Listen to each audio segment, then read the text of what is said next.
এরপরে আসি ক্ষমতা। ক্ষমতা মানে কি? ক্ষমতা মানে কি? ক্ষমতা মানে এই যে আমার গ্রামে আসিস তোরা আমি দেখে নিব, এটা কিন্তু ক্ষমতা না। বিজ্ঞানের ভাষা হচ্ছে ক্ষমতাকে পি দ্বারা প্রকাশ করে। এখন আসি এই ক্ষমতা হচ্ছে W/T। তুমি একক সময়ে কতটুকু কাজ করতে পারছো, একক সময়ে কতটুকু কাজ করতে পারতেছো, সেটা হচ্ছে তোমার ক্ষমতা। কত স্পিডে কাজ করতে পারতেছো, ঠিক আছে?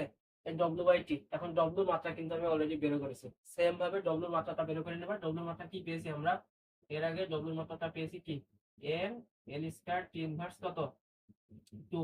আমি এটা বের করছি না, আগে যেটা বের করছি ওইভাবেই বের করতে হবে। এখন জাস্ট এখান থেকে কি আসছে, যে সময়ের মাত্রাটা আছে, তাহলে এর মাত্রাটা কি পেয়েছি, ডব্লিউর মাত্রাটা কি পেয়েছি?